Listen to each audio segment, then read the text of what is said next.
So I decided to take an evening walk, um, as I did not manage to take the walk this morning, being that the school is a school, the first day of school for both me and the children.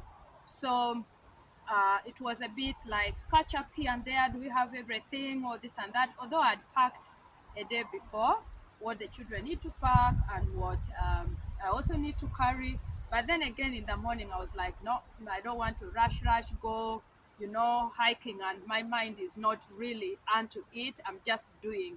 So what I did is I just did a warm up, um, opened my door veranda, and then I just went there. I have a good veranda with the trees around, so I got the breeze. It was kind of the same atmosphere like now here outside.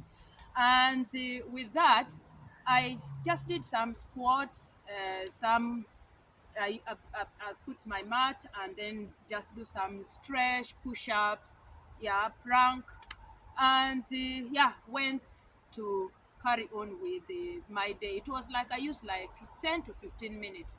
Then I went back, I started catching up to do things. So, but in my mind, I said I will go, I will fulfill this in the evening. So here I am.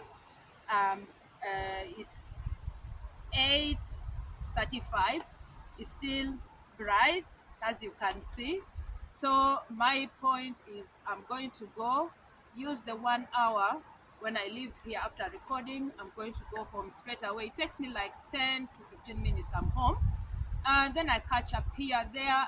The children, I know they are getting ready. The girl is, yeah, she's more really practical. It's just telling her what to do. Um, but what I want to say is this came in my mind as I was walking around. Growing up, I grew up, yes, yet not in a well-off family. My parents were farmers, and my grandfather was a local chief who was respected in the village.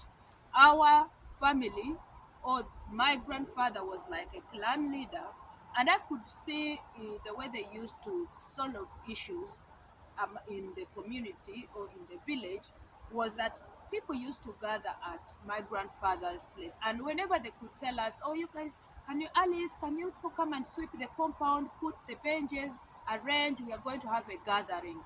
In my mind, there could be an issue. There could be somebody who has misbehaved in the community. Now they are coming to sit down. And exactly that's what I used to see. And they could condemn that person if he has done something. If it is a family issue, they could come and put that person down and really talk to the person to really avoid, and also including other members of the community, that this is not how we should behave.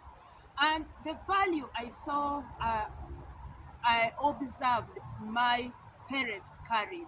My grandfather was in World War II. He used to tell us about how they went to Egypt for this and that. So he used to tell us those stories, and he was a very tough man. Uh, my father also grew up with that and carried the way he raised us with the value. We didn't have much. We had less, but we were okay. I, we, I wouldn't say we had food because they were farmers. When it comes to other things, that necessities that a child would need, yes, I had a uniform to wear to go to school. One dress that you wash every evening is polyester. You wash it, of course, in Uganda it's warm. Then you hang it up. It dries in the morning. You iron and wear. I had, I think, two pants. You make sure you wash it each time you showering, because if you don't wash, you might wear it again, and that's not hygienical. Okay. So my mother made sure that our pants were washed every day. You wash it right after shower, so we could hang it. And there are certain kind of way we were told to carry ourselves as children growing up with respect, with value. Our family was respected. We didn't have that much. Our father didn't even have enough money to educate us to a certain level. We ended up so early at school that we struggled and maneuvered and found our way. And here I am in Norway, and I've educated myself here, and I'm still learning.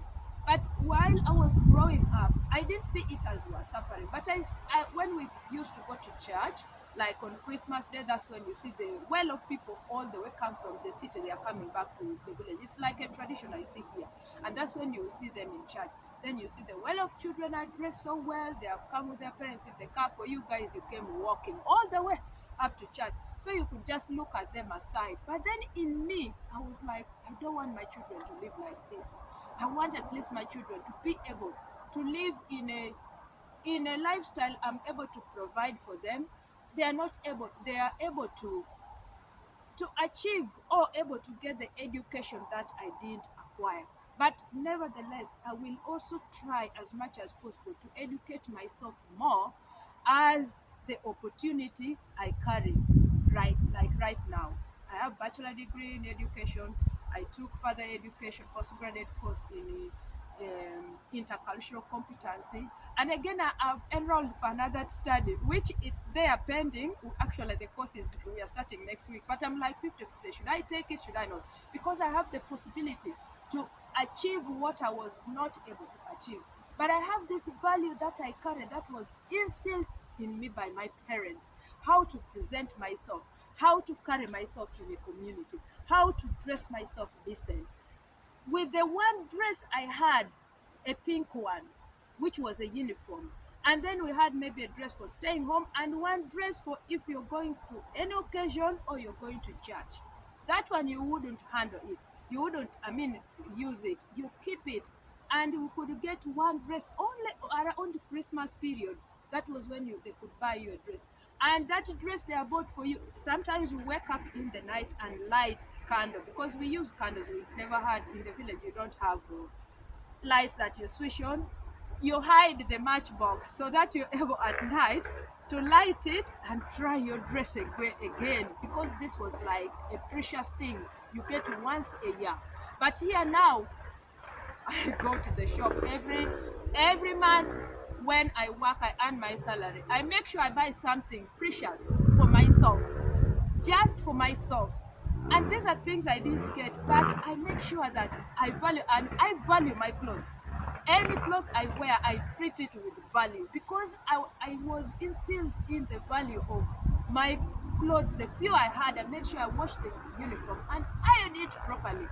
And polyester, you can iron, and then the uniform they used to make it with the gathers around, and we could fold it and you iron with the gathers until so sharp, like looking straight and so nice. So up to today, my clothes I treat with value. I dress with value. I make sure I get something one but has is worthy it.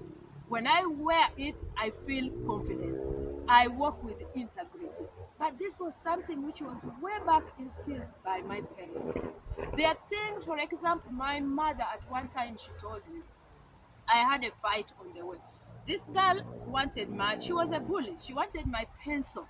And in at school, I had only one pencil. And the time for working, she's asking me to give her. I told her, I can't give you because I'm using. She eyed me, telling me, okay, wait when we are going on the way, you will see. So on the way, we walk miles away from home to the school. The school is quite a long distance. So in between there are bushes, forests like this that you're walking past. And walking towards there are sometimes not even people who are going to save you, just children. That's when she's going to attack. Why did you refuse to give me your pencil? I wanted to use. Then you tell her, but what? No, you don't have to explain. Immediately she grabbed me. She had to wait. I was small bodied.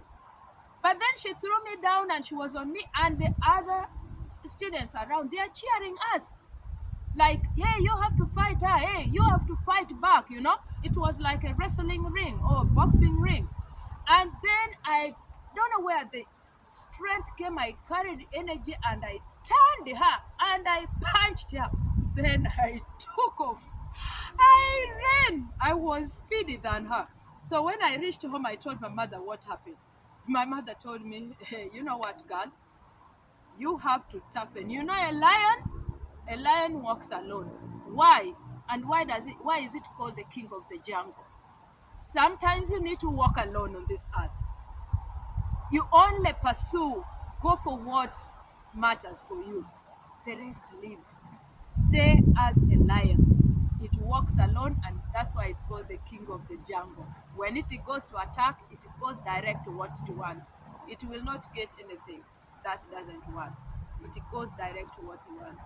So these values my parents instilled in me, and the way I used to see they solve problems in in our compound when there was an issue, it has helped me also in a way to learn to speak to my children, to speak. Actually, in my role, my former job, I worked as a school counselor. I found it was easy for me to relate with the students and solve the problems they had, because we had this kind of restorative justice in the family, whereby there was a dialogue. There was sitting in a circle and to solve a problem, to tackle it from the core, and make sure that the person who has done wrong or harm gets to understand and feel it from the heart and is able to say sorry from the heart, not saying sorry. So there are certain values that are instilled or were instilled in us while we were young, that helps into us when we are in our adulthood. So these are the same thing that is making me always reflect and teach my children that this is how you need to present yourself. This is how you need to carry yourself. It starts with you before the world can give value to you. You have to value yourself. You have to value anything around you. So value is very important, and authenticity to yourself. Be authentic. I've talked about this in one of my videos. Be authentic to yourself and let everything wait. It will fall into place. Be blessed. I have to go back now. Bye for now. We talk again next time.